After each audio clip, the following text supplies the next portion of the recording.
പക്ഷെ എന്റെ വിഷയം അവിടെ അള്ളാഹു നമുക്ക് എല്ലാ കഷ്ടപ്പാടുകളും മാറ്റി തരട്ടെ. ഇനി ഇവിടെ ഇപ്പൊ ഇത്തിരി കഷ്ടപ്പാടുണ്ടായാലും കുഴപ്പമില്ല എന്നാണ്, ആഖിറത്തിൽ അള്ളാഹു അത് ഇല്ലാതാക്കി തരട്ടെ. ഏറ്റവും വലിയ കഷ്ടപ്പാട് നരകത്തിലാണ്. ഈ ഇവിടത്തെ വീട്ടിലത്തെ പ്രശ്നം ഉണ്ടെങ്കിലും കുഴപ്പമില്ല. അബ്ദുറഹ്മാൻ ബിൻ ഔഫ് റളിയല്ലാഹു അൻഹു വീട്ടിൽ പോയപ്പോ സഹാബത്ത് ചോദിച്ചു ഇരിക്കാൻ ഒരു കസേര പോലും ഇല്ല. അപ്പോ ചോദിച്ചു ഇരിക്കാൻ ഒരു കസേരയെങ്കിലും ഇട്ടുകൂടെ ഈ വീട്ടിലെന്ന്. ആരാ അബ്ദുറഹ്മാൻ ബിൻ ഔഫ് റളിയല്ലാഹു അൻഹു നമുക്കറിയോ? അറിയില്ല, നമുക്കൊന്നും അറിയില്ല. നമുക്ക് ഈ ബ്രോസ്റ്റ് കോഴി ഇങ്ങനെ തിന്നാനല്ലാതെ അതിന്റെ അപ്പുറത്തേക്ക് നമ്മൾ ഇപ്പോഴും അബ്ദുറഹ്മാൻ ബിൻ ഔഫ് റളിയല്ലാഹു അൻഹു ആരാ? ഉമ്മൻചാണ്ടി സർക്കാർ മദ്യനിരോധനം നടപ്പിലാക്കിയപ്പോൾ ആദ്യം എതിർത്തത് വെള്ളാപ്പള്ളി നടേശൻ റളിയല്ലാഹു അൻഹു എന്ന് പറയുന്നത്. കാരണം ആ മദ്യനിരോധനം കൊണ്ട് കേരളത്തിൽ ഏറ്റവും വലിയ നഷ്ടം വെള്ളാപ്പള്ളിക്ക് സമുദായത്തിനുമാണ്. അവരുടെ ഒരേ ഒരു വരുമാനം കള്ള് കച്ചവടം. സാമ്പത്തിക നഷ്ടം ഭയന്നിട്ടാണ് വെള്ളാപ്പള്ളി നടേശനെ എതിർത്തത്. എന്നാൽ വിശുദ്ധമായ ഖുർആനിലെ 62 അക്ഷരങ്ങൾ മദ്യനിരോധനത്തിന് ആയത്തിറങ്ങിയപ്പോൾ വെള്ളാപ്പള്ളി നടേശനേക്കാൾ വലിയ മദീനയിലെ ഏറ്റവും വലിയ അബ്കാരി കോൺട്രാക്ടറാണ് അബ്ദുറഹ്മാൻ ബിൻ ഔഫ് റളിയല്ലാഹു അൻഹു. പഹല്ലെന്തും മുന്തകൂൻ കള്ളുകൊടി നിർത്താറായില്ലെന്ന് ചോദിച്ചപ്പോൾ തന്റെ ഗോഡൌണിൽ സൂക്ഷിച്ചിരുന്ന മദ്യത്തിന്റെ ബാരൽ മുഴുവനും മദീനയുടെ അങ്ങാടിയിലൂടെ ഒഴുക്കി വിട്ടിട്ട് നബി, എന്റെ സാമ്പത്തിക നഷ്ടം എനിക്ക് പ്രശ്നമല്ല, ഇന്ദകീനായ റസൂലുള്ളാഹി അല്ലാഹു നിർത്താൻ പറഞ്ഞ ഞാൻ നിർത്തി നബി എന്ന് പറഞ്ഞ ആളാണ്. നഷ്ടവും ലാഭമൊന്നും ഇല്ല, അല്ലാഹു നിർത്താൻ പറഞ്ഞ നിർത്തി നബി എന്ന് പറഞ്ഞ ബാരൽ കണക്കിന് മദ്യം ഒരൊറ്റ ആയത്ത് കേട്ടപ്പോൾ ഒഴുക്കി വിട്ട ആളാണ് അബ്ദുറഹ്മാൻ ബിൻ ഔഫ് റളിയല്ലാഹു അൻഹു, മക്കയിലെ കോടീശ്വരൻ. ആ കോടീശ്വരന്റെ വീട്ടിൽ ഇരിക്കാൻ കസേരയില്ല. അപ്പൊ സഹാബത്ത് ചോദിച്ചൊരു കസേര ഇട്ടൂടെ? അപ്പോഴാണ് ബഹുമാനപ്പെട്ട സഹാബത്തിന് അബ്ദുറഹ്മാൻ ബിൻ ഔഫ് റളിയല്ലാഹു അൻഹു പറഞ്ഞത്, ഞാൻ ഇതിനകത്ത് മുഴുവൻ സാധനങ്ങളും വേറൊരു വീട്ടിലേക്ക് മച്ചിരിക്കുകയാണ്, അങ്ങോട്ട് തൽക്കാലം താമസം മാറുന്ന വീട്ടിലേക്ക് ഞാൻ മച്ചിരിക്കാൻ. സഹാബത്തിന്റെ കാര്യം മനസ്സിലായി. അപ്പൊ സഹാബത്ത് ശരി തന്നെ, വേറൊരു വീട്ടിന് വേണ്ടി എല്ലാം മാറ്റി വെച്ചിരിക്കാം, ഓക്കെ. എന്നാലും വരുന്ന മനുഷ്യന് ഇരിക്കാൻ ഈ വീട്ടിലൊരു കസേര വേണ്ട. അപ്പൊ അബ്ദുറഹ്മാൻ ബിൻ ഔഫ് റളിയല്ലാഹു അൻഹു പറഞ്ഞു, ഞാൻ കസേര വാങ്ങിക്കാൻ വേണ്ടി അങ്ങാടിയിലേക്ക് പോയതാണ്. അപ്പോഴാണ് ഈ വീടിന്റെ ഉടമസ്ഥൻ എന്നോട് പറഞ്ഞത്, ഉടനെ തന്നെ ഈ വീട്ടിൽ നിന്ന് നിന്നെ പുറത്താക്കും. സഹാബത്ത് ചോദിച്ചു, ആരാ വീട്ടുടമസ്ഥൻ? അങ്ങനെ പറഞ്ഞിട്ട് അല്ല, ഇവിടെ ഇരിക്കാനൊരു കസേര വാങ്ങിക്കാൻ അങ്ങാടിയിലേക്ക് പോയപ്പോഴാണ് എതിരെ ഒരു മയ്യത്തും വഹിച്ചുകൊണ്ട് ഒരു പോക്ക് പോണത് കണ്ടത്. അപ്പൊ എനിക്ക് മനസ്സിലായി അടുത്തത് ഞാനാണ്, എന്നെ ഈ വീട്ടിൽ നടക്കുന്നത്. അതുകൊണ്ടാണ് ഞാൻ വാങ്ങിക്കാത്തത് എന്ന് പറഞ്ഞു അബ്ദുറഹ്മാൻ ബിൻ ഔഫ് റളിയല്ലാഹു അൻഹു. കാരണം ഏറ്റവും നല്ല വീട്. അപ്പോ പറഞ്ഞു, ഞാൻ ഈ സാധനമൊക്കെ വേറൊരു വീട്ടിലേക്ക് മാറ്റിയിരിക്കും. അതേത് വീട്? ഇന്നൽ ആഖിറത ഹിയ ദാറുൽ ഖറാർ, സ്വർഗത്തിലെ വീട്ടിലേക്ക് ഞാൻ മാറ്റിയിരിക്കും. ഇവിടെ ഒരു ദുഃഖമുണ്ടായാലും ഏറ്റവും വലിയ ദുഃഖം നരകത്തിനാണല്ലോ. ഞാൻ പുറകെ പറയാം, അള്ളാഹു ആ ദുഃഖം മാറ്റി തരട്ടെ. ആമീൻ പറ മനസ്സിലാവും. നമുക്കെന്ത് നരകം, നമുക്കെന്ത് സ്വർഗം? നമുക്ക് നരകമൊന്നും നമുക്കില്ലല്ലോ. പുതിയാപ്ല കാണാൻ പെണ്ണ് കാണാൻ വന്നു, പുതിയ പെണ്ണിനോട് സംസാരിച്ചു കുറെ നേരം. പുതിയ പെണ്ണ് ഓടിച്ചെന്നിട്ട് ഉമ്മാനോട് പറഞ്ഞു, ഉമ്മ ഈ കല്യാണത്തിൽ ഞാൻ സമ്മതിക്കില്ല, ഇവൻ എന്നെ കെട്ടണ്ടാവും. ഉമ്മ ചോദിച്ചു, എന്തേ മോളെ? അവൻ എന്നോട് പറയാ നരകമൊന്നും ഇല്ലാന്ന് ചുമ്മാ. അപ്പൊ ഉമ്മ പറഞ്ഞു അത്ര, മോളെ എന്നാ നീ ഇവനെ തന്നെ കെട്ടാവും. അതെന്തുമ്മ? അവൻ നരകമില്ലാന്നല്ലേ പറഞ്ഞത്. നിന്നെ കെട്ടി 10 ദിവസം കഴിയുമ്പോൾ ആരെ പറയും നരകമുണ്ടോ? അപ്പൊ യഥാർത്ഥത്തിൽ നരകമില്ല, ഉണ്ടോ ഇല്ല കാര്യത്തിൽ നമ്മൾ സന്ദേഹവാദികളാ. ഉണ്ടെങ്കിലും ഉണ്ട്, ഇല്ലെങ്കിൽ ഇല്ല. ജവഹർലാൽ നെഹ്റു അതായിരുന്നില്ല. ജവഹർലാൽ നെഹ്റു നിരീശ്വരവാദിയായിരുന്നില്ല, സന്ദേഹവാദിയായി. ഉണ്ടെങ്കിലുണ്ട്, ഇല്ലെങ്കിൽ ഇല്ല. ഏറ്റവും പ്രധാനപ്പെട്ട കഷ്ടപ്പാട് പരലോകത്ത്. അള്ളാഹു പറഞ്ഞു, അല്ല, എല്ലാ കഷ്ടപ്പാടുകൾക്കും തിന്മകളുടെ വിഭാടകരായി നന്മയുടെ വക്താക്കളായി നിങ്ങൾ ഈ ജീവിതത്തിൽ പോരാടണമെന്ന് വിശുദ്ധ ഖുർആൻ. ഇത് നമ്മുടെ വിഷയത്തിന്റെ മർമ്മപ്രധാനമായ ഭാഗത്തേക്ക് വരാൻ ഞാൻ നീട്ടി പദ്ധതി പറയുന്നില്ല. ഖൈറുൽ കലാമി മാ കല്ലാവതല്ല, അരോചകമാകും വിധം സുദീർഘമാവാത്ത അർത്ഥദ്യോതകവും ആശയ സമൃദ്ധവും അർത്ഥ വൈപുല്യമുള്ള പ്രഭാഷണമാണ് അത്യുത്തമമെന്നാണ് അർത്ഥവാക്യം. യഥാർത്ഥത്തിൽ അപ്പൊ നമ്മുടെ ജീവിതം പോരാടാനുള്ളതാണ് ആണല്ലോ. ആദ്യം തന്നെ നമ്മളോട് പറഞ്ഞു, ആരോടാ പോരാടേണ്ടത്? പോരാട്ടം തീർച്ചയായും ശത്രുവിനോട് ആണല്ലോ. മിത്രത്തിനോട് ആരെങ്കിലും പോരാടുമോ? സ്വാഭാവികമായി ഒരാളുടെ പോരാട്ടവും ഒരാളുടെ സമരവും ആരോടാ? ശത്രുവിനോട്. ആരാ നമ്മുടെ ശത്രു? പറയും, നമ്മുടെ ശത്രു ആരാ? ഇബ്ലീസ്. നമ്മളെല്ലാവരും കുറെ നാളായിട്ട് കണ്ടുവച്ചിരിക്കുന്ന റെഡിമെയ്ഡ് മറുപടിയാണിത്. നമ്മുടെ ഏറ്റവും വലിയ ശത്രു ആരാ? ഇബ്ലീസ്. നമ്മളത് പ്രതീക്ഷിച്ചിരിക്കുക ഇബ്ലീസിനെ. വ്യഭിചരിച്ച് വന്നവനോട് ചേട്ടാ എന്നാലും ചെയ്തില്ല അതാണ് ഞാൻ ചെയ്യണമെന്ന് തീരുമാനിച്ചു. ആ സമയത്ത് ഇബ്ലീസ് ചതിച്ചതാരാ? കള്ളു കുടിച്ചവനോട് എന്തേ കള്ളു കുടിച്ചത്? ഞാൻ കുടിക്കാൻ പോയതല്ല. പക്ഷേ ആ സമയത്ത് ആ ലേനത്താക്കപ്പെട്ടവൻ എന്നെ ചതിച്ചു. ഇവൻ കുടിച്ചതിൽ ഇവന് പങ്കുണ്ടോ? ഉണ്ടോ? നമ്മൾ പ്രതിഷ്ഠാസ്ഥാനത്ത് വെച്ച ഒരു സ്വാഭാവിക ശത്രുവാണ് ഇബ്ലീസ്. ആന്റി ക്ലോക്ക് വൈസ് അധികാരത്തിന്റെ സൂര്യൻ പുറകോട്ട് കറക്കുകയാണ് ഞാൻ എന്റെ പ്രഭാഷണത്തിൽ. യഥാർത്ഥത്തിൽ ഏറ്റവും പ്രധാനപ്പെട്ട ശത്രു ഇബ്ലീസ് ആണോ? അല്ല. പിന്നെ ആരാ? ആദ്യത്തെ ശത്രു നമ്മളാണ്. ശത്രുവിനെ കാണണമെങ്കിൽ വീട്ടിൽ പോയിട്ട് കണ്ണാടി നോക്കി. ആദ്യത്തെ ശത്രുവാരാ? ഏറ്റവും വലിയ പോരാട്ടമാരോടാ? ഏറ്റവും വലിയ പോരാട്ടമാരോടാണ് പറയണമെങ്കിൽ അല്ലാഹുവിന്റെ പ്രവാചകൻ നബി മുഹമ്മദ് മുസ്തഫ, പോരാതരമായ പ്രവാചകൻ നബി മുഹമ്മദ് മുസ്തഫ സല്ലല്ലാഹു അലൈഹി വസല്ലമയെ സഹാബത്ത് യുദ്ധം കഴിഞ്ഞ് കൈകാലുകൾ മുഴുവനും മുറിവേറ്റ് രക്തം മുഴുവനും കടം തള്ളിയാത്തൊടുകി പച്ചമാംസത്തിൽ മുറിവേറ്റ് ശരീരവുമായി സഹാബത്തുകളുടെ വീട്ടിലേക്ക് തിരിച്ചു പോവുകയാ. മാസങ്ങളായി പരിശുദ്ധമായ ദീനിന്റെ നിലനിൽപ്പിന് വേണ്ടി ദിഹാറിന്റെ പടതലങ്ങളിൽ യുദ്ധം ചെയ്ത് കൈകാലുകളെ വെട്ടിമുറിക്കപ്പെട്ട വേദന സഹിക്കാൻ വേണ്ടിയാണ് മരുപ്പറമ്പിലൂടെ യാത്ര ചെയ്യവേ. നടന്നു പോയ സഹാബത്ത് മുറിവ് കാലത്താൽ ക്ഷീണിച്ചുകൊണ്ട് മരുപ്പറമ്പിൽ വിശ്രമിക്കാനൊരുങ്ങുമ്പോ ആ സമയത്താണ് ലോകത്തിന്റെ നായകന്റെ മറുപടി വന്നിട്ട് സഹാബ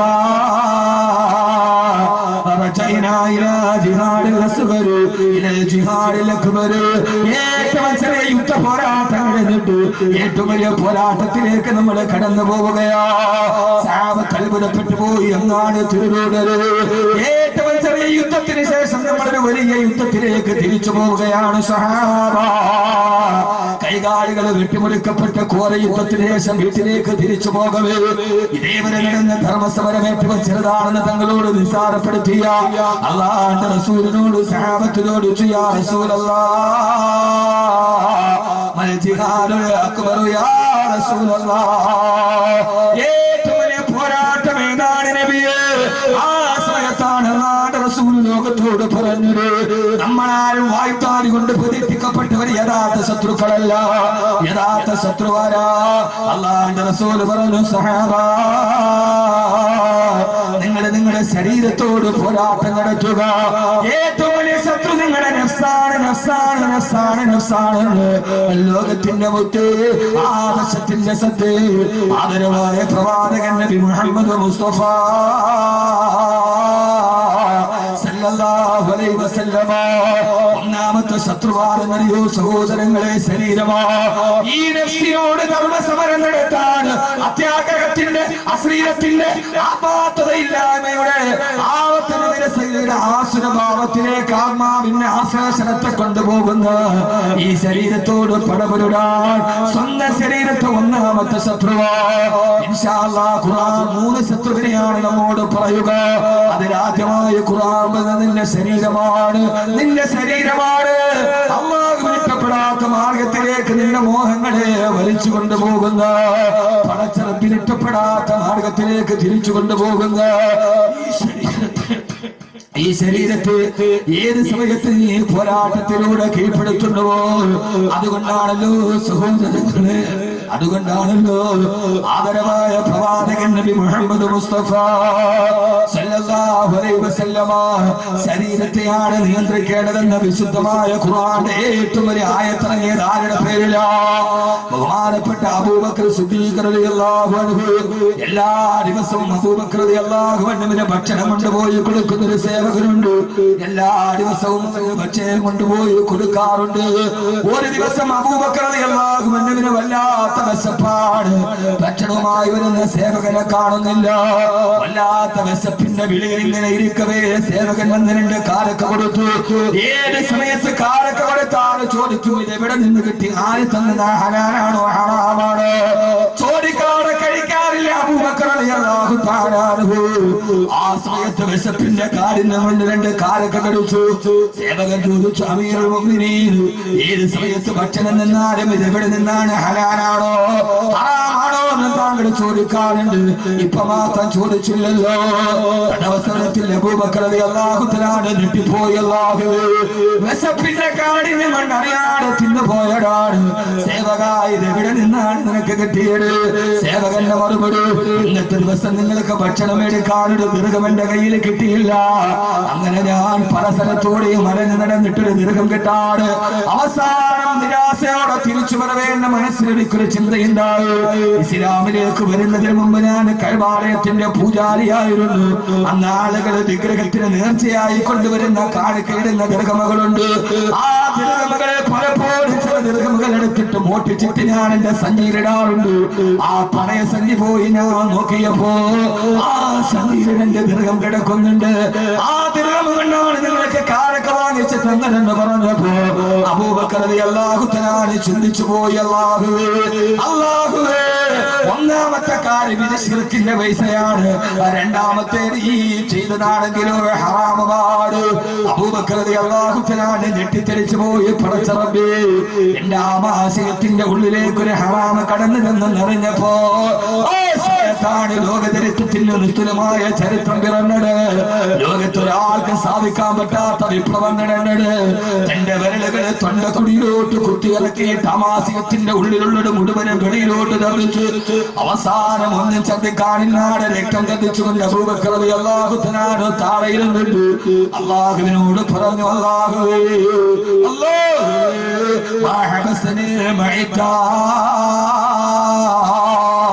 എന്റെ നഫ്സനോട് ആവശ്യപ്പെട്ടപ്പോ വിശപ്പ് കൊണ്ട് എന്റെ കാലൊക്കെ നിന്നുപോയി. അത് നിശ്ചിതമാണെന്നറിഞ്ഞപ്പോ കഴിയുന്നിടത്തോളം അബൂബക്കർ വെളിയിലേക്ക് ഛർദ്ദിച്ചിട്ടുണ്ട്. അല്ലാഹുവേ, എന്റെ ഞരമ്പിലോ ആമാശയത്തിലോ ഏതെങ്കിലും ഈ ഭക്ഷണത്തിന്റെ ഒരൽപ്പം പറ്റിപ്പിടിച്ചാൽ എനിക്കത് വെളിയിലേക്ക് തരാൻ കഴിയില്ല. എന്റെ പ്രിയപ്പെട്ട സഹോദരങ്ങളെ, തന്നെ വിശപ്പിന്റെ സമയത്ത് ചോദിച്ചപ്പോൾ എന്റെ കാരക്കൽ എന്നതിന്റെ പേര് ആ സമയത്ത് മദീനയിൽ നിന്നിട്ട് രക്തം വെളിയിലോട്ട് വരികയാ. പൊട്ടിക്കരയുമ്പോഴാണ് ആ സമയത്താണ് നഫ്സിനെ കുറിച്ചുള്ള ഏറ്റവും ആയത്തിറങ്ങിയത്. പൊട്ടിക്കരന്നുകൊണ്ട് രക്തം വെളിയിലോട്ട് വരുമ്പോ സഹാബത്ത് പറയുന്നുണ്ട്, അബൂബക്കർ റളിയല്ലാഹു തആല രക്തം ചതിച്ചു മരിച്ചു പോകുമോ എന്ന് ഞങ്ങള് ഭയപ്പെട്ടു പോയി. ആ സമയത്താണ് രണ്ട് കാലൊക്കെ വയറ്റിനുള്ളിൽ പോയതിന്റെ പേര് രക്തം ഛർദ്ദിച്ചുകൊണ്ട് പൊട്ടിക്കരയുമ്പോഴാണ് അതാകെ ലോകത്തിൽ നിന്ന് ദിവ്യബോധനത്തിന്റെ വെളിപാടുമായി മലക്ക് ജിബ്രീൽ അലൈഹിസ്സലാത്തു വസ്സലാം വരുന്നത്. നബിയേ, വമൻ ഖാഫ മഖാമ റബ്ബിഹി വനഹന നഫ്സ അനിൽ ഹവാ فإن الجنة هي المأوى وأما من خاف مقام ربه. എന്റെ പ്രിയപ്പെട്ട ചെറുപ്പക്കാരോട് പള്ളക്കുള്ളിലേക്ക് പട്ടച്ചാറായോ കറയെ ചെട്ടി പിടിച്ചത് കയറും, വെള്ളൈസി കയറും, പലിശ കയറും, ആരെ പട്ടിച്ചടും വെട്ടിച്ചടും കയറും, വസ്തു കച്ചവടം നടത്തിയിട്ട് ഇടയ്ക്ക് നിന്നിട്ട് തോണ്ടിയിട്ട് മേടിച്ച ലാഭം കയറും. പൊന്നുമോനെ, ഏത് പള്ളക്കുള്ളിൽ പച്ചക്ക് ദഹിച്ചു പോകുന്നവനെ എന്തേ പടച്ചിറപ്പിനെ പേടിയില്ല. ഏകനായ പടച്ചിറപ്പിന്റെ മുമ്പിൽ നിൽക്കണമെന്നുള്ള പേടി വന്നാൽ അതുകൊണ്ടാണല്ലോ സുബഹി നമസ്കാരത്തിന് ഇമാമത്ത് നിൽക്കുമ്പോ ഇമാമ പൊട്ടിക്കരഞ്ഞിട്ട് ബോധം കെട്ട് താഴെ വീണത്. ഒരേ ഒരായത്തോടെയപ്പോ ഒരു സൂറത്തോടെയില്ല, യാസീനോഹിയില്ല. സുബഹി നമസ്കാരത്തിന് ഇമാമത്ത് നിൽക്കുകയാണ്. ഒരൊറ്റായത്തോടെയപ്പോ ബോധരഹിതനായി പേടിച്ച് വിറച്ച് താഴെ പോയി. ഏഴായത്തെന്നറിയോ? യൗമ യഖൂമുൻ നാസു ലിറബ്ബിൽ ആലമീൻ. യൗമ യഖൂമുൻ നാസു ലിറബ്ബിൽ ആലമീൻ. പരലോകത്ത് പടച്ചറപ്പിന്റെ മുമ്പിൽ നിൽക്കുന്ന ദിവസം രണ്ടാമതൊരായത്തോടെയില്ല. പരലോകം പറഞ്ഞില്ല, ഹിസാബ് പറഞ്ഞില്ല, സിറാത്ത് പറഞ്ഞില്ല, നരകം പറഞ്ഞില്ല. പടച്ചറപ്പിന്റെ മുമ്പിൽ കൈ കെട്ടിയിട്ട് നിൽക്കുന്ന ദിവസം ബോധം കെട്ട് താഴെ വീണു ഇമാം. ആരാ ഇമാം എന്നറിയോ? ഇമാമാണ് ബഹുമാനപ്പെട്ട അബ്ദുല്ലാഹി ഇബ്നു ഉമർ റളിയല്ലാഹു തആല അൻഹു. നാളെ പടച്ചറപ്പിന്റെ മുമ്പിൽ നിൽക്കണമെന്ന ബോധമില്ല, സിറാത്തിന് നടക്കണമെന്നുള്ള ബോധമില്ല. ഏടുമാരി വലിച്ചു തിന്നുമ്പോ പടച്ചറപ്പിന്റെ മുമ്പിൽ നിൽക്കുന്ന ദിവസത്തെ ഭയപ്പെടുകയും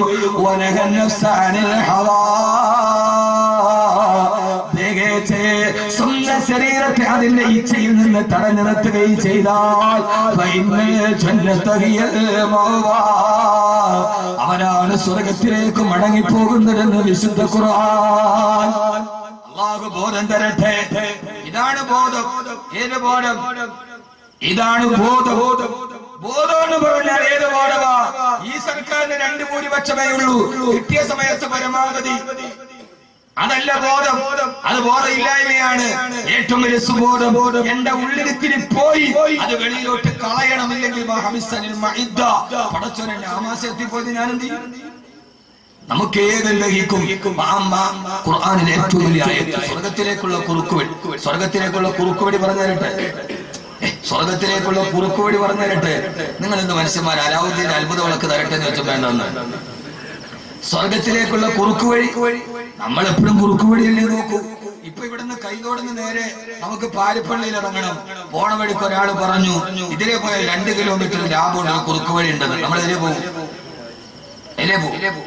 ഇനിയിപ്പോ പോണത് എം എ യൂസുഫിനെ ആണെങ്കിലും 2 കിലോമീറ്റർ കുറുക്ക് വഴി കിട്ടി 2 കിലോമീറ്റർ ലാഭം കിട്ടിയാൽ മിക്കവാറും 5 റുപ്യ ലാഭം കിട്ടും. എന്നാലും അങ്ങനെയല്ലേ പോകും? അല്ലേ ഞാൻ നേരെ വഴി കൂടെ പോകുള്ളൂ. അത് ജീവിതത്തിൽ തന്നെ ഉണ്ടായിട്ടില്ല. പിന്നല്ലേ ഇപ്പൊ റോട്ടിൽ കൂടെ ഉണ്ടാകുക? അങ്ങനെ ആരും പോകില്ലല്ലോ. ആരാണെങ്കിലും കുറുക്ക് വഴി സ്വർഗത്തിലേക്ക് ഒരൊറ്റ കുറുക്ക് വഴി പറഞ്ഞു തരട്ടെ. ഇതന്നെ وأما من خاف مقام ربه ونهى النفس عن الهوى فإن الجنة هي المأوى. ശരീരത്തെ പിടിച്ചെടുത്ത് ആദ്യത്തെ പോരാട്ടം ശരീരത്തിനോട്. ആദ്യത്തെ പോരാട്ടം. എല്ലാ ജനുവരി മാസം തണുപ്പ്, എന്റെ ചുമ ഇതുവരെ മാറിയിട്ടില്ല. എന്നാലും ഞാൻ എന്റെ സദസ്സിനോട് നീതി പുലർത്തി.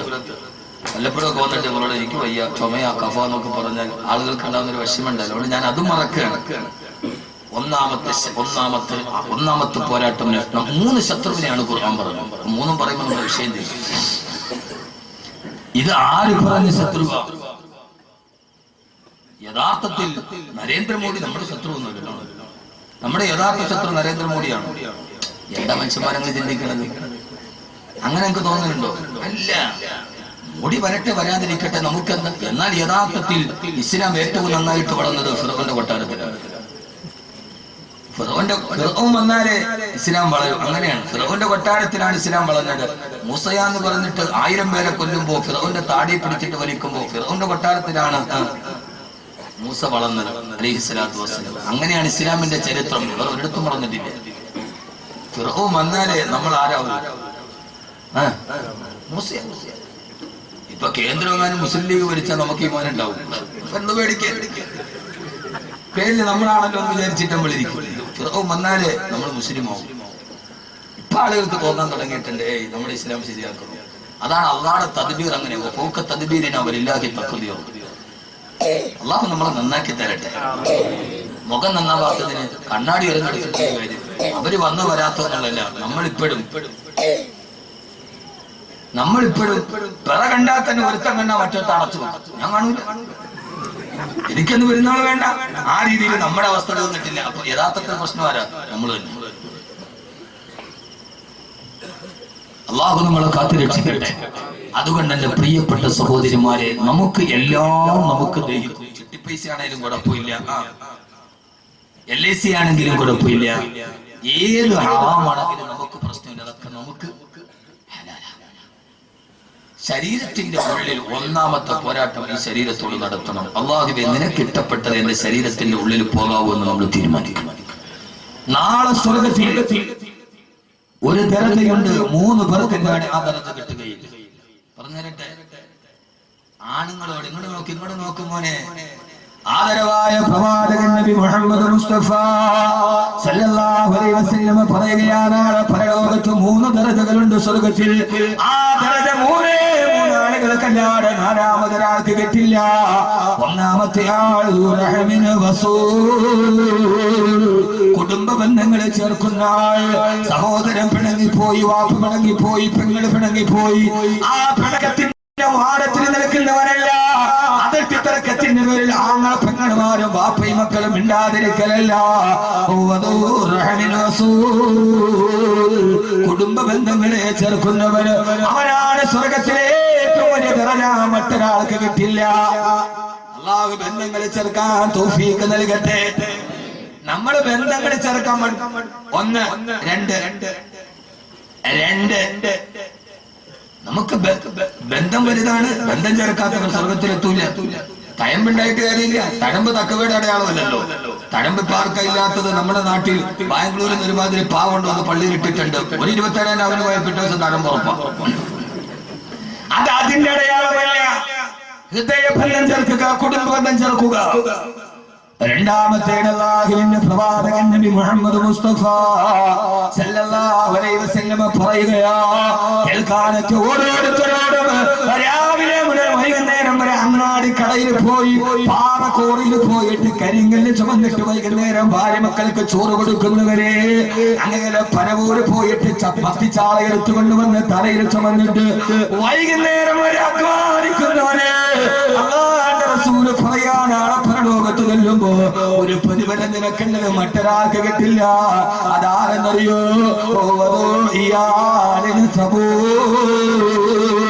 കടബാധ്യത ഏറെയുണ്ട്, കഷ്ടപ്പാട് ഏറെയുണ്ട്, രോഗങ്ങൾ ഏറെയുണ്ട്. പക്ഷെ ഇന്നേവര് സ്വന്തം ഭാര്യ മക്കൾക്ക് ഹറാമ് കൊടുക്കാത്ത പ്രിയപ്പെട്ട ഗൃഹനാഥൻ, അവന് പ്രശ്നങ്ങളേറെയുണ്ട്, കടബാധ്യതയേറെയുണ്ട്. പക്ഷെ ഇന്നേവരെ അധ്വാനിച്ചതല്ലാതെ അവന്റെ ഭാര്യ മക്കളുടെ വയറ്റിൽ അവൻ ഹറാമിനെ കൊടുത്തിട്ടില്ല. പൊന്നുമോനെ, ലോട്ടറി എടുത്താലും കിട്ടും, അറബിയെ പെട്ടിച്ചാലും കിട്ടും. അത് നിന്റെ ഭാര്യ മക്കൾക്ക് കൊടുത്താൽ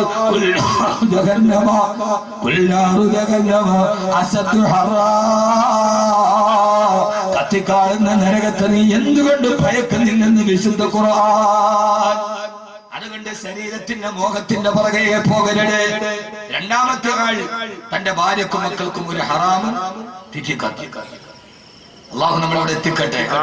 മോനെ, വലിയ ഇബാദത്തൊക്കെ കുറവാണെങ്കിലും ജീവിതത്തിൽ ചില മൂല്യങ്ങളുണ്ട്. ആ മൂല്യങ്ങൾ പിടിച്ചാൽ സ്വർഗത്തിലെത്താൻ വലിയ ബുദ്ധിമുട്ടൊന്നുമില്ല. നമ്മുടെ ശരീരത്തിന്റെ പകുതി ഉടനെ സ്വർഗത്തിലെത്തിക്കാൻ ഒരു വഴിയാൻ പറഞ്ഞത് അതരട്ടെ. ഈ സാധനത്തെ സൂക്ഷിച്ചാൽ മതി. ഇത് നോക്കുമ്പോണ്ടെങ്കിൽ ഇത് സൂക്ഷിച്ചാൽ നമ്മുടെ ഉടലിന്റെ പകുതി സ്വർഗത്തിൽ പോകും. ബാക്കി ഉടലിന്റെ പകുതി പിന്നെ നിസ്കാരം നോക്കുമ്പോൾ ഇനി പകുതി ഉടൽ കയറിയാൽ തന്നെ അതിന് അതോടെ വെളിയിലാക്കുന്നത് ഈ സാധനമാണ്. ഇതിനെ അങ്ങോട്ട് സൂക്ഷിച്ചാൽ അതാ നബിതങ്ങൾ പറഞ്ഞത്, 2 കാര്യം എനിക്ക് ജാമ്യം തന്നാൽ നിങ്ങൾക്ക് ഞാൻ സ്വർഗത്തിന് ജാമ്യം നൽകും. ഒന്ന് നിങ്ങളുടെ നാക്ക്, മറ്റൊന്ന് നിങ്ങളുടെ ബുദ്ധിസ്ഥാനം. യഥാർത്ഥത്തിൽ എനിക്ക് തോന്നാറുണ്ട്, ഈ ഹദീസുകൾ കേട്ടില്ല, 2 കാര്യത്തിൽ നിങ്ങൾ എനിക്ക് ജാമ്യം നൽകിയാൽ നിങ്ങൾക്ക് ഞാൻ സ്വർഗത്തിന് ജാമ്യം നൽകാൻ പരലോകത്ത്. ഒന്ന് നാക്ക്, 2 മുഖ്യസ്ഥാനം. നാക്കും മുഖ്യസ്ഥാനവും തമ്മിലുള്ള ബന്ധം എന്താ? 2 അവയവാണല്ലോ ലഭ്യങ്ങൾ. ഇത് തമ്മിലുള്ള ബന്ധം എന്താ? ചിന്തിക്കും മനുഷ്യന്മാരെ, ചിന്തിച്ചാലല്ലേ വല്ലതും കിട്ടൂ. ഈ ഹദീസ് മൊബൈൽ ഫോണിനെ കുറിച്ചിട്ടാണ്. ഈ ഹദീസ് നമുക്കെന്താ അങ്ങനെ ഹംല ചെയ്തുകൂടാ? ഇതിപ്പോ ബുഖാരിയിലോ മുസ്ലിമിലോ ഉണ്ടോ എന്ന് വെച്ചാൽ ഇല്ല. ഇത് മൊബൈൽ ഫോണിനെ കുറിച്ചിട്ടുള്ള ഹദീസാണ്. മിസ്കോള് വരിക, സംസാരിക്കുക, വരിക. 17 വയസ്സുകാരുണ്ടാവും, 35 വയസ്സായി പോകും. അതാണ് നാക്കും മുഖ്യസ്ഥാനവും തമ്മിലുള്ള അർത്ഥത്തിൽ. അങ്ങനെ ആവാമല്ലോ, പണ്ഡിതന്മാര് ധാരാളം അല്ലേ, അങ്ങനെ ആവാമല്ലോ. യഥാർത്ഥത്തിൽ അതിലൂടെ 2 കാര്യം. അതുകൊണ്ടാണ് അള്ളാഹു സ്വർഗത്തിലെത്തി അള്ളാഹു എത്തിച്ചു തരുമാറാകുന്നത്. മൂന്നാമത്തെ ആൾ നമ്മുടെ വിഷയമായിട്ട് ബന്ധമില്ല, പറയണോ? മൂന്നാമത്തെ ആൾ, അവന് നല്ല സമ്പത്തുള്ള സമയത്ത് നമ്മൾ അവന്റെ അടുക്കൽ പോയി അവൻ നമ്മളെ ആട്ടി ഓടിച്ചു. പിന്നീട് അവൻ പാപ്പരായി, ആ സമ്പത്ത് നമ്മുടെ കയ്യിൽ വന്നു. അപ്പോൾ അങ്ങോട്ട് ചെന്നിട്ട് അവനെ സഹായിക്കുന്നു. അതെല്ലാവർക്കും പറ്റൂല. ഇതാണ് ഇസ്ലാമിന്റെ സൗന്ദര്യം. എന്തെങ്കിലുണ്ട്, നമ്മൾ പോയപ്പോ അവൻ ആട്ടി ഓടിച്ചു. ഇപ്പോ നമ്മുടെ കയ്യിലുണ്ട്, അപ്പോ അവൻ ഗതികേടിലാണ്. അപ്പൊ അവൻ അങ്ങോട്ട് പോയിട്ട് കൊടുക്കും. സ്വർഗത്തിന് ഈ ദർജ 3 പേർക്ക്. അതുകൊണ്ട് എന്റെ പ്രിയപ്പെട്ട സഹോദരങ്ങളോട്, സഹോദരിമാരോട്, ജീവിതത്തിൽ ശരീരത്തിൽ നഫ്സിനെ പിടിച്ചു കെട്ടിയവർക്കാണ്, നഫ്സിനോട് പോരാടിയവർക്കാണ് അള്ളാഹു സ്വർഗം കൊടുത്ത്. അള്ളാഹു സ്വർഗം തരട്ടെ. ഒന്നാമത്തെ ശത്രു നമ്മൾ എത്തിയിട്ടില്ല, സമയം തീരാറ്. അള്ളാഹു ആ സിഫത്ത് നമുക്ക് നൽകട്ടെ. എന്റെ പ്രിയപ്പെട്ട സഹോദരിമാരോട്, നഫ്സിനെ പിടിച്ചു കിട്ടിയവർക്ക് വളരെ പ്രധാനപ്പെട്ട ഒരു ഹദീസ് ഞാൻ നിങ്ങളോട് ഓർമ്മിപ്പിക്കുകയാ.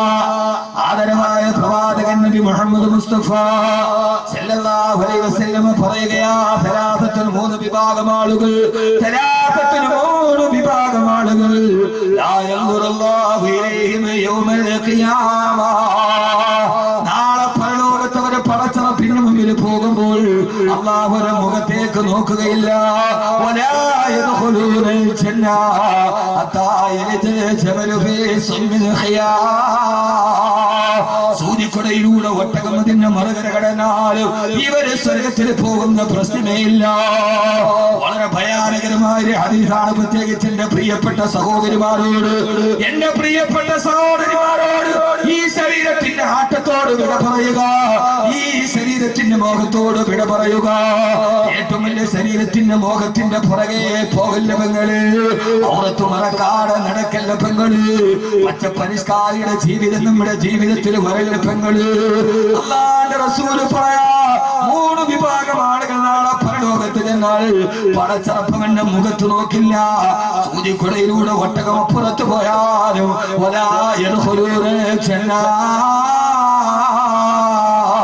ഇവര് സ്വർഗത്തിൽ കടക്കുകയില്ല. വൃദ്ധനായ വ്യഭിചാരി, വൃദ്ധനായ വ്യഭിചാരി താടി നരച്ചു, തലമുടി നരച്ചു, പക്ഷേ ശരീരത്തിന്റെ ഇതിനോടുള്ള ഒടുക്കത്തെ മോഹം നിന്നിട്ടേയില്ല. മനസ്സിലായോ?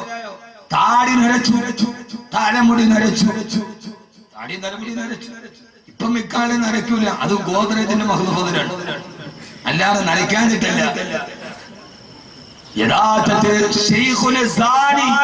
ശരീരത്തിന് ഒരു മോഹമൊക്കെ ഉണ്ടാവും, സ്വാഭാവികമാണ്. ഒരു കാര്യം മനസ്സിലാക്കിക്കോണം, തെറ്റുകൾക്ക് പല പ്രതിഫലമാണ്. ഒരാൾ വിവാഹത്തിന് മുമ്പേ തെറ്റ് ചെയ്താലുള്ള ശിക്ഷയല്ല വിവാഹം കഴിഞ്ഞ് തെറ്റ് ചെയ്താൽ ഇരട്ടിയാണ്. 40 വിവാഹം കഴിഞ്ഞ് തെറ്റ് ചെയ്താൽ, 40 വയസ്സ് വരെ തെറ്റ് ചെയ്താൽ 3 ഇരട്ടി. ഒരാൾ 40 കഴിഞ്ഞിട്ട് തെറ്റ് നിർത്തിയില്ല, 4 ഇരട്ടിയ ശിക്ഷ. 60 കഴിഞ്ഞിട്ട് നന്നായില്ലെങ്കിൽ പിന്നെ അവന്റെ കാര്യം നോക്കാം. ഓരോ പ്രായത്തിന്റെ ശിക്ഷ ഓരോ ശിക്ഷ. 60 ആകുമ്പോ അവന്റെ ഈ ശരീരത്തിന് മോഹമാണ്. നഫ്സ് എന്താ പറയാ? ഈ മോഹത്തിന് അവൻ കടിഞ്ഞാണിട്ടിട്ടില്ല. രണ്ടാമത്തെ പറയട്ടെ മനുഷ്യന്മാരെ, 2, 3. രണ്ടാമത്തേത് പെണ്ണ് കേൾക്കുക, മൂന്നാമത്തേത് ആണ് കേൾക്കുക. ഇത് പറയാതിരിക്കാൻ തരമില്ല. 2. രണ്ടാമത്തേത് മറ്റാരുമല്ല, പുരുഷവേഷം ധരിച്ച പെണ്ണ്. പുരുഷവേഷം ധരിച്ച പെണ്ണ്, പുരുഷവേഷം ധരിച്ച പെണ്ണ്. ഇന്ന് നിസ്കാരത്തടമ്പുള്ള ഹാദിയാരുടെയും നാട്ടുപ്രമാണിയുടെയും 17 തികഞ്ഞ പെൺമക്കള് കോളേജിൽ പോകുന്നത് ജീൻസ് ടീഷർട്ടും ഇട്ടിട്ടാ. യഥാർത്ഥത്തിൽ ഇത് പുരുഷന്റെ വേഷമാ. വാപ്പാക്ക് തഴമ്പിന് കുറവില്ല, വാപ്പാക്ക് ഏറ്റവും വലിയ പ്രതിപത്തിക്ക് കുറവില്ല. അവന്റെ പെൺമക്കള് ഇറച്ചിക്കടയിലെ പോത്തിന്റെ കാല് തൂക്കിയിട്ടിന് മാറി ഇറച്ചി കച്ചവടത്തിന് പോകുന്ന പെൺമക്കൾ എന്റെ ഭാഷ കടുത്തു പോയാൽ നിങ്ങൾ പുറമനൊന്നുമാക്കണം. പണ്ടൊക്കെ മലബാറിൽ കണ്ട അതേ അവസ്ഥ നമ്മുടെ നാട്ടിലേക്ക് വരികയാ.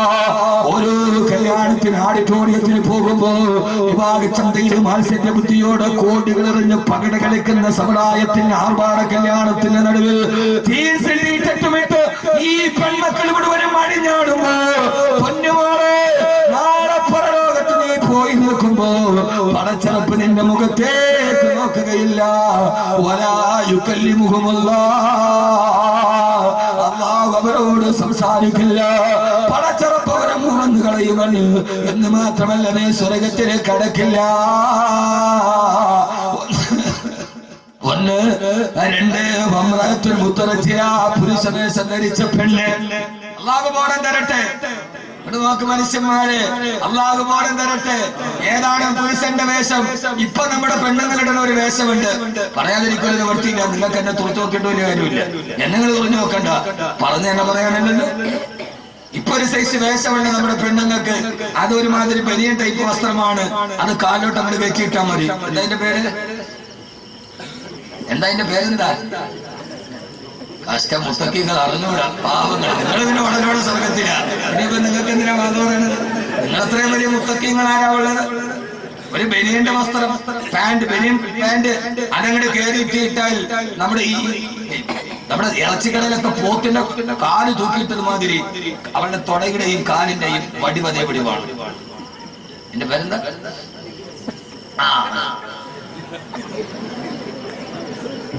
അതിന്റെ പേര് ലെഗിൻസ് എന്ന. ഈ അടുത്ത കാലത്ത് കേരളക്കരയിലേക്ക് പെൺകുട്ടികളുടെ ഏറ്റവും വലിയ വേഷത്തിന്റെ ആവാസന, അതിന്റെ പേര് ലെഗിൻസ് എന്ന. പൊന്നുപോലെയാ ലെഗിൻസ് തനി ഹറാമാ, ആ ലെഗിൻസ് തനി ഹറാമാ. കാരണം ഈ ലെഗിൻസ് ആരുടെ വേഷമെന്ന് നിനക്കറിയോ? വാരി വലിച്ചിട്ടിട്ട് പുരുഷന്റെ മുമ്പിലൂടെ മാംസ കച്ചവടത്തിന് നടന്നത് പോലെ പോകാറുണ്ട് പെങ്ങള്. ഓ, വേഷമാരുടെ വേഷമെന്നറിയോ? യൂറോപ്യൻ നഗരങ്ങളിലെ വേഷപ്പെണ്ണുങ്ങൾ അവര് വേഷങ്ങളാണെന്ന് തിരിച്ചറിയാൻ വേണ്ടി ധരിച്ച വസ്ത്രമാണ് ലെഗിൻസ്. അതെങ്ങനെയാണ് മാപ്പിള പെണ്ണിന്റെ വസ്ത്രമായി മാറിയത്? ഏത് കാലഘട്ടത്തിന്റെ ദുര്യോഗമാണ് പെങ്ങളെ? നാളെ പരലോകത്ത് അള്ളാഹു നിന്റെ മുഖത്ത് നോക്കില്ല. ആ ലെഗിൻസ് തനി ഹറാമാ.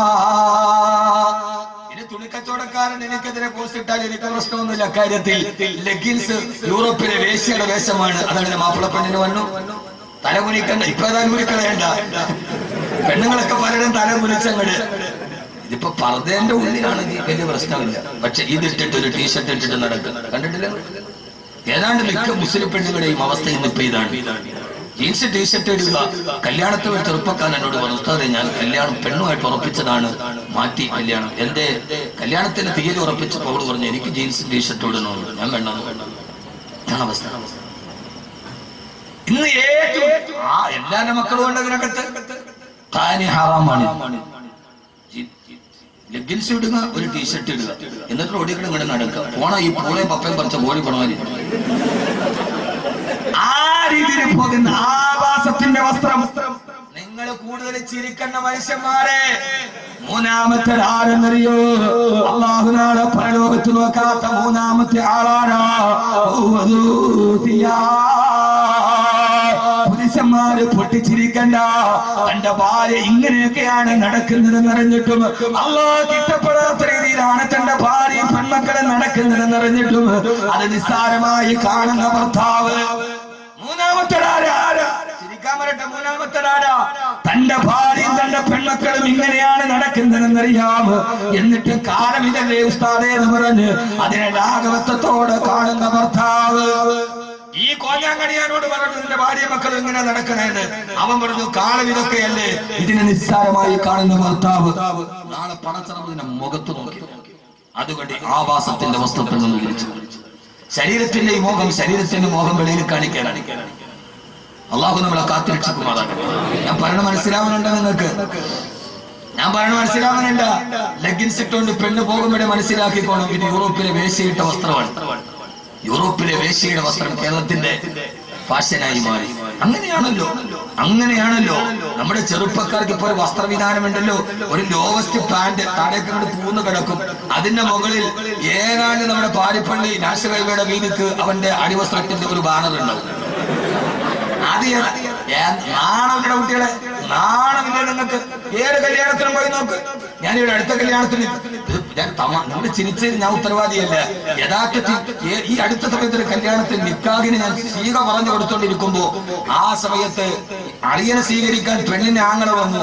ഞാൻ പേടിച്ചു പോയി. മിക്കവാറും അവന്റെ അപ്പ ഊരി പോകുന്നിരിക്കുന്നു.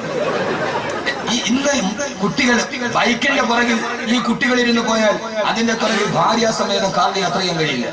കാരണം ബൈക്കിന്റെ പുറകിൽ നിൽക്കുന്ന ചെറുപ്പക്കാരുടെ വസ്ത്രം, അവന്റെ അടിവസ്ത്രം മേപ്പോട്ടാവുക, അവന്റെ പാന്റ് താഴെയൊക്കെ ടൈറ്റ് ആയി കിടക്കുന്ന ഒരു പാന്റ് ഇട്ടത് എങ്ങനെ കയറ്റിയിടുന്ന അറിഞ്ഞുകൂടാ. പ്ലംബർമാരും അതിന് PVC പൈപ്പ് ചൂടാക്കിയിട്ട് ആ സാധനം കയറ്റിയിടുക.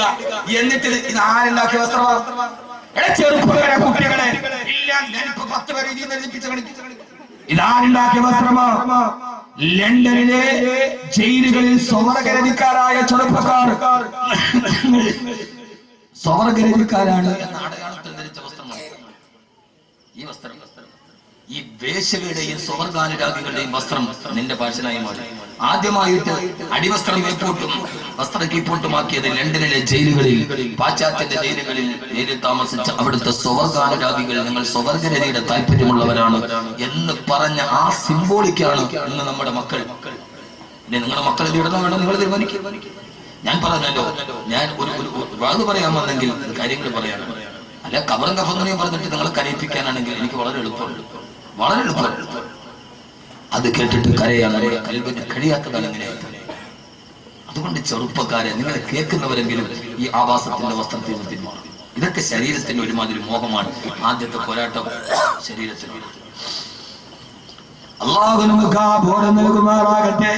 വളരെ പ്രധാനപ്പെട്ട 3 പറഞ്ഞിട്ടല്ലേ പോകാൻ പറ്റില്ല. വിഷയം തീരില്ല. എത്ര മണിക്കാ മോനെ അവസാനിക്കുക? എത്ര? 1 മണി സുബഹിക്ക്. 10-ാമത്തിലെയും ആയിക്കോട്ടെ. നല്ല പരിപാടിയാണ്. ഈ ആനയുടെ പിണ്ടം കണ്ടിട്ട് ആനപ്പിണ്ട ഇടുമ്പോ ആളുകൾ വിചാരിക്കുക എന്താ ഇതിന്റെ വലിപ്പം, ഇത് ഇടണ പാട് ആനക്കിന്റെ അറിയോ?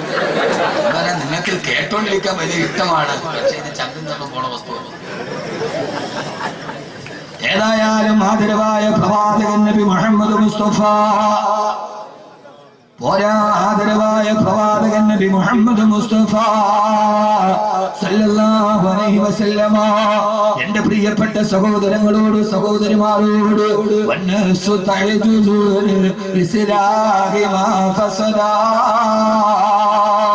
ഇമാം ബുസൂരി അല്ലാഹു അങ്ങേ അനുഗ്രഹിക്കട്ടെ. അന്നസു കത്തിഫിരീൻ തുമിലഹു സബ്ബാല റബ്ബിർദാനി ബൈന തുഫ്തിനുഹു യൻഫതിമി. ഈ ശരീരത്തെ കടിച്ചായിട്ടില്ലെങ്കിൽ പടച്ചറപ്പിന്റെ സ്വർഗം നമുക്ക് നഷ്ടപ്പെട്ടു പോകും. ആ സ്വർഗത്തിന്റെ കവാടം നമ്മുടെ മുമ്പിൽ നഷ്ടപ്പെട്ടു പോകും. എന്റെ പ്രിയപ്പെട്ട ചെറുപ്പക്കാരാ, അതുകൊണ്ട് ശരീരത്തിനെതിരെ പോരാട്ടം നടത്തി കച്ചവടം നടത്തണം. അറിയുമല്ലോ ബഹുമാനപ്പെട്ട ആദരവായ പ്രവാചകൻ നബി മുഹമ്മദ് മുസ്തഫ സല്ലല്ലാഹു അലൈഹി വസല്ലമ അല്ലാഹുവിന്റെ റസൂൽ മദീനയിലേക്ക് ഹിജ്റ പോവുകയോ. സ്വന്തം നാടിനോടും വീടിനോടും വിട പറഞ്ഞ മദീനയിലേക്ക് അല്ലാഹുവിന്റെ റസൂൽ പോകവേ ബഹുമാനപ്പെട്ട സിനാൻ റളിയല്ലാഹു തആല ഹിജ്റ പോവാൻ തയ്യാറെടുത്ത് അല്ലാഹുവിന്റെ റസൂൽ മദീനയിലേക്ക് പോയി കഴിഞ്ഞു. മക്കയുടെ ഏറ്റവും വലിയ പരിമളം പോവുകയാണ്. പാരിജാതത്തിന്റെ പരിമളത്തെക്കാൾ സുഗന്ധം നൽകിയ ആദരവായ പ്രവാചകൻ നബി മുഹമ്മദ് മുസ്തഫ ആദരവായ പ്രവാചകൻ നബി മുഹമ്മദ് മുസ്തഫ സല്ലല്ലാഹു അലൈഹി വസല്ലമ खेती के घर घर आकर हलीमा मेरा दिल में खैरुल वरा आ गया है. ये खेती के घर घर आकर हलीमा मेरा घर में खैरुल वरा आ गया. മദീനയുടെ മറുഭാഗത്തുള്ള പട്ടിണി വീട്ടിലുണ്ട്. മക്കത്തേക്ക് ഒരു കുട്ടിക്ക് പാല് കൊടുക്കാൻ പോയപ്പോ പട്ടിണി പാപമായ ആമിനയുടെ പൊന്നുമോനിനെ മുത്തിനെ മാറിയെടുത്ത് മടിത്തട്ടിലെത്തി മദീനയിലേക്ക് തിരിച്ചു വരവേ സ്വന്തം മടിത്തട്ടിലേക്ക് പ്രിയപ്പെട്ട പൊന്നുമോനെ മലത്തിക്കിടത്തി മുലപ്പാല് കൊടുക്കുമ്പോ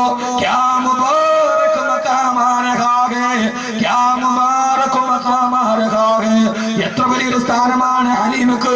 പിന്നെ ഹലീമ ചരിത്രത്തിന്റെ ഏറ്റവും വലിയ പ്രകൃതിയുടെ നായകനെ മുലയൂട്ടി വളർത്തുന്ന സഹോദരങ്ങളെ, ഹലീമത്തെ സരിയാണ് മടിയിൽ കിടന്ന് മുലയൂട്ടുമ്പോ ആദരവായ പ്രവാചകൻ നബി മുഹമ്മദ് മുസ്തഫ സല്ലല്ലാഹു അലൈഹി വസല്ലമ മുലകുടി പ്രായത്തിൽ പോലും ഒരേ ഒരു സ്ഥലത്ത് നിന്നല്ലാതെ പാല് കുടിച്ചിട്ടേയില്ല. ചരിത്രകാരന്മാര് രേഖപ്പെടുത്തുകയാണ്. രണ്ടാമത്തെ സ്ഥലമെടുത്തിട്ടല്ലാണ്ട് റസൂലിന്റെ ചെഞ്ചുണ്ടിലേക്ക് വെച്ചു കൊടുത്താൽ, ആ പഞ്ചപുരകപ്പൂത്തേതിതരത്തിലേക്ക് വെച്ചു കൊടുത്താൽ ആ സ്ഥലത്ത് നിന്ന് പിന്നീട് മുലപ്പാട് കുടിച്ചിട്ടില്ല. എന്നറിയുമോ? ഹലീമ സഅദിയ്യ റളിയല്ലാഹു അൻഹു വേറൊരു മോൻ കൂടിയുണ്ട്. 2 സ്ഥലത്തിൽ നിന്ന് താൻ പാല് കുടിച്ചാൽ മറ്റേ കുട്ടി പട്ടിണിയാകുമല്ലോ എന്നോട്ടിട്ട് മുലപ്പാട് കുടിക്കുന്ന സമയത്ത് പോലും തന്റെ ശരീരത്തെ തന്നെ നെഫ്സിനെ പിടിച്ചു നിർത്തി. ലോകത്തിന്റെ മുത്തേ ആദർശത്തിന്റെ സത്തേ ആമിനയുടെ പൊന്നുമോനെ മുഹമ്മദ് റസൂലുള്ളാഹ്. ആ പ്രവാചക പുങ്കവരുടെ പരിശുദ്ധിയുടെ പ്രബന്ധത്തിന്റെ തിരുപ്പിറവിയുടെ ആഭരണങ്ങൾ പാടിപ്പകറ്റുന്ന ഒരു റബീന്റെ പൊന്നമ്പിളി തിങ്കൾ കലയിൽ അല്ലാഹുവിന്റെ റസൂലിന്റെ ഏത് പറഞ്ഞിട്ടാണ് മധു പറഞ്ഞു മുടിയുമോ? സുജായി പറഞ്ഞതുപോലെ മദനമന മുടി അടകും നബിയുടെ മധുകുമുര ചെയ്തു മുടിയുമോ? മദനമന മുടി അടകും നബിയുടെ മധുകുമുര ചെയ്തു മുടിയുമോ? ഈ പ്രവാചകന്റെ പരിമളങ്ങൾ പാരിജാതത്തിന്റെ പരിമളത്തെക്കാൾ വലിയ ഈ പരിശുദ്ധിയുടെ പരിപാലനത്തെ ഞാൻ എങ്ങനെയാണ് പറഞ്ഞ് അവസാനിപ്പിക്കുക? മദീനയിലേക്ക് പാരായണം ചെയ്തു പോകവേ സിനാൻ റളിയല്ലാഹു തആല തന്റെ ഒട്ടകപ്പുറത്ത് കടന്നു വന്നു മുത്തിന്റെ പുറകെ പോകാൻ മക്കാ ഖുറൈശികൾ പിടിച്ചു നിർത്തിയിട്ട് പറഞ്ഞു, സിനാനെ ഞാനുണ്ട്. മുത്തിന്റെ പുറകെ പോവുകയാണ് മദീനയിലേക്ക്. ആ സമയത്ത് സിനാനെ പിടിച്ചു നിർത്തിയിട്ട്, സിനാൻ, ഈ നിന്റെ സമ്പാദ്യം മുഴുവനും ഈ മക്കയിൽ വന്നിട്ട് നീ സമ്പാദിച്ചതാണ്. അതുകൊണ്ട് ഈ സമ്പാദ്യം മുഴുവനും മക്കയിൽ ഉപേക്ഷിച്ചിട്ട് പോയിക്കൊള്ളുക. സഹോദരങ്ങള്, ശരീരത്തിന്റെ ഏറ്റവും വലിയ മോഹം പണത്തിനോടാണത്. ഒരു പുരുഷായുസ് കൊണ്ട് താൻ സമ്പാദിച്ചത് മുഴുവനും മക്കയിൽ ഉപേക്ഷിക്കാൻ പറഞ്ഞപ്പോ സിനാൻ റളിയല്ലാഹു തആല ചിന്തിച്ചത് എന്തെന്നറിയുമോ? അല്ലാഹുവിന്റെ തൃപ്തിയല്ലേ വലുത്. സമ്പാദ്യം മുഴുവനും മക്കയിലേക്ക് വലിച്ചെറിഞ്ഞു. ഒട്ടകപ്പുറത്ത് പോകാൻ ഒരുങ്ങവേ അബൂജഹൽ പിടിച്ചു നിർത്തിയിട്ട് പറഞ്ഞു, സിനാൻ, ഈ ഒട്ടകവും മക്കയുടെ സമ്പാദ്യമാണ്. മദീനയിലേക്ക് പോകുന്നുവെങ്കിൽ ഈ ഒട്ടകത്തെ ഇവിടെ ഉപേക്ഷിച്ചിട്ട് പോകാൻ പറയവേ ഒട്ടകത്തെയും ഉപേക്ഷിച്ച് ഒരു പുരുഷായുസ് കൊണ്ട് സമ്പാദിച്ചത് മുഴുവനും മക്കയുടെ മണ്ണിൽ ഉപേക്ഷിച്ചിട്ട് ഒട്ടകത്തെയും വിട്ട് 450 കിലോമീറ്റർ കാൽനടയായി നടന്നു പോയ മഹാനായ സ്വഹാബിയാണ് സിനാൻ റളിയല്ലാഹു അൻഹു.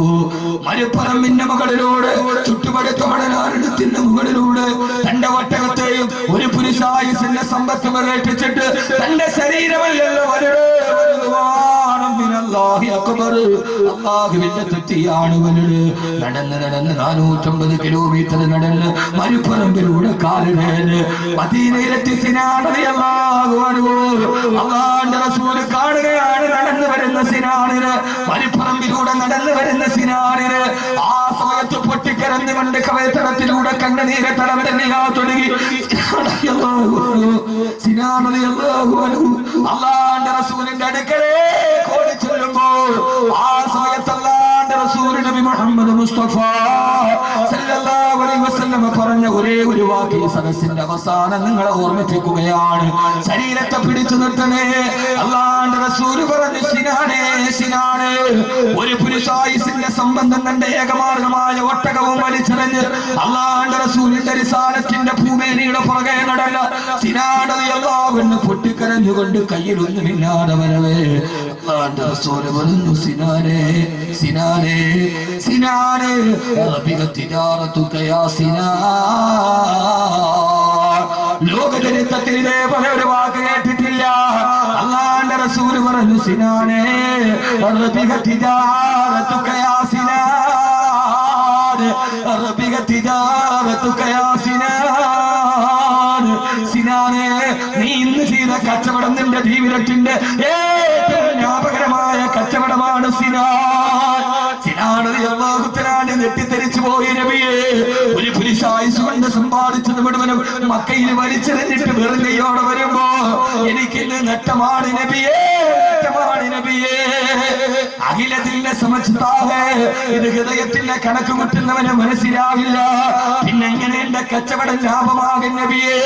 ആ സമയത്താണ് അല്ലാഹുവിന്റെ റസൂൽ പറഞ്ഞത്, സിനാനെ, അല്ലാഹുവിന്റെ തൃപ്തിക്ക് വേണ്ടി, പടച്ചിറപ്പിന്റെ തൃപ്തിക്ക് വേണ്ടി നിന്റെ ശരീരത്തിന്റെ മോഹമായ സമ്പത്തിനെയും ഒട്ടകത്തെയും ഉപേക്ഷിച്ചിട്ട് വെറും കൈയോടെ മക്കയിൽ നിന്ന് മദീനയിലേക്ക് നീ വരാനൊരുങ്ങവേ ആകാശത്തിൽ നിന്ന് ജിബ്രീൽ വന്നു, സിനാൻ, നിന്റെ പേരിലായത്തിറങ്ങി സിനാൻ. വെറും കൈയുമായി മക്കയിൽ നിന്ന് വെളിയിലോട്ടിറങ്ങുമ്പോ നിന്റെ പേരിലായത്തിറങ്ങി സിനാൻ. എന്തേ നബിയെ? ആ സമയത്താണ് റസൂൽ ഓതി കേൾപ്പിച്ചത്, വമിനൻ നാസി മയ്യശ്രീ നഫ്സഹു ഇബ്തിഗാ മർളാത്തില്ലാഹ് വല്ലാഹു റഊഫുൻ ബിൽ ഇബാദ്. വമിനൻ നാസി, ചില മനുഷ്യരുണ്ട്, അല്ലാഹു നമ്മളെ അതിനെ പെടുത്തുമാറാകട്ടെ. എന്റെ പ്രിയപ്പെട്ട ചെറുപ്പക്കാരാ, ശപിക്കപ്പെട്ട നിഷ്ക്രിയത്വത്തിന്റെ ഇരുണ്ട ദുരിതങ്ങളുടെ ചിന്താശേഷി പണയപ്പെടുത്തി അന്ധവിശ്വാസത്തിന്റെയും വിരാരാധനയും പള്ളിമേടകൾ ഉറക്കം നടച്ച് ഏതെങ്കിലും പെണ്ണുപോയി ചുംബനത്തിന് വിളിച്ചാൽ അവളുടെ പവിടാതരങ്ങളിൽ എന്റെ ചുണ്ടു ചേർത്ത് വെച്ചിട്ട് ജീവിതത്തിന്റെ രതിസുകരം പകരുന്ന ചുംബന സമരത്തിന്റെ ആധുനിക വറ്റാക്കലല്ല. ഒരു വിഭാഗം ചെറുപ്പക്കാരുണ്ട്, അവരേത് ചെറുപ്പക്കാരെന്നറിയോ? ചൂണ്ടിക്കാണിക്കുന്ന എതിരാളിയുടെ പള്ളയിലേക്ക് പിച്ചാത്തിപ്പിടി കുത്തിക്കയറ്റുന്ന ക്ഷുഭിത യൗവനമല്ല, പിന്നെയോ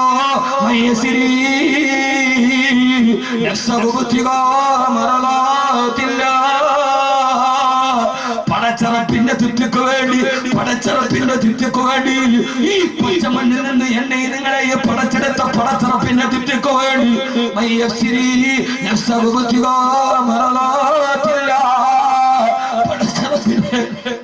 പടച്ചറപ്പിന്റെ തുറ്റക്ക് വേണ്ടി അവര് സ്വന്തം ശരീരത്തെ വിൽപ്പന നടത്തിയവരാ. അവരാരാ? പടച്ചറപ്പിന്റെ തുറ്റക്ക് വേണ്ടി അവരുടെ നഫ്സിനെ, ഏറ്റവും വലിയ ശത്രുവിനെ അവർ വിൽപ്പന നടത്തി. ഇതാണ് ഏറ്റവും വലിയ ലാഭക്കച്ചവടം. അല്ലാഹു തരട്ടെ. സിനാൻ നിന്റെ കച്ചവടം ഏറ്റവും വലിയ ലാഭമാണ്. നമ്മുടെ മുമ്പിലോ നഷ്ടമാണ്. ഏറ്റവും നല്ല ശത്രുവിനെ വിൽപ്പന നടത്തി എനിക്ക് വേണ്ട, എന്നിട്ട് ഏറ്റവും നല്ല മിത്രത്തെ വാങ്ങിച്ചു. ഏറ്റവും നല്ല മിത്രമാരാ? ആദ്യത്തെ ഏറ്റവും വലിയ പ്രഖ്യാപിത ശത്രുവിനെ വിറ്റു, എന്നിട്ട് പകരം എന്ത് വാങ്ങിച്ചു? നമ്മൾ സാധാരണ പറയില്ലേ, ഇത് കൊടുത്തിട്ട് കടിക്കണ പട്ടിയെ മേടിച്ചു. എന്താ എന്റെ തുടക്കം? അങ്ങനെ പഴഞ്ചൊല്ലി പറയില്ല, എന്തോ കൊടുത്തിട്ട് പട്ടിയെ വാങ്ങിച്ചു, കടിക്കണ പട്ടീനെ. അങ്ങനെയല്ല. കയ്യിലുള്ള കാശ് കൊടുത്തിട്ട് കടിക്കണ പട്ടീനെ വിളിച്ചു. വഫി റിവായത്തിന് വേലിയിൽ നിന്ന് തോളിനെടുത്തു, വേലിയിൽ നിന്ന് പാമ്പിനെടുത്ത് തോളി വെച്ചു. ഇതങ്ങനെയല്ല. ഏറ്റവും വലിയ ശത്രുവിനെ കൊടുത്തിട്ട് മിത്രത്തെ വാങ്ങിച്ചു. ഏറ്റവും നല്ല മിത്രമാരാ? നമ്മളോട് ഏറ്റവും സ്നേഹമുള്ളതാരോട്? നമ്മുടെ ഭാര്യയ്ക്ക് ആണോ? നമുക്ക് നമ്മളോട് ഏറ്റവും സ്നേഹമുള്ളത് ആർക്കാ? നമ്മുടെ ഭാര്യയ്ക്ക്, കൂട്ടുകാർക്ക്. നീ ഒരു തെറ്റ് ചെയ്താൽ നിന്റെ കൂട്ടുകാരോട് 4 പേരോട് പറയും, പറയില്ലേ? പറയില്ലോ. നമ്മളവൻ ഉദ്ദേശിച്ച പോലെ ഒന്നും അല്ല. നീ ഒരു തെറ്റ് ചെയ്താൽ നിന്റെ ഭാര്യ കണ്ടോണ്ടിരിക്കോ? നീ ഭാര്യയില്ലാത്ത സമയത്ത് വീട്ടിലെ വേലക്കാരിയുമായി കിടപ്പുറം കിട്ടും. അറിയാതെ ഭാര്യ അത് കാണാനിടയായി. ഭാര്യ വാതിലിന്റെ മുകളിൽ നിന്നിട്ട് അല്ലാഹു അറിയാതെയാണ് ഇതൊക്കെ സംഭവിക്കുന്നത്. അസ്തഗ്ഫിറുല്ലാഹ് ഇല്ലല്ലോ.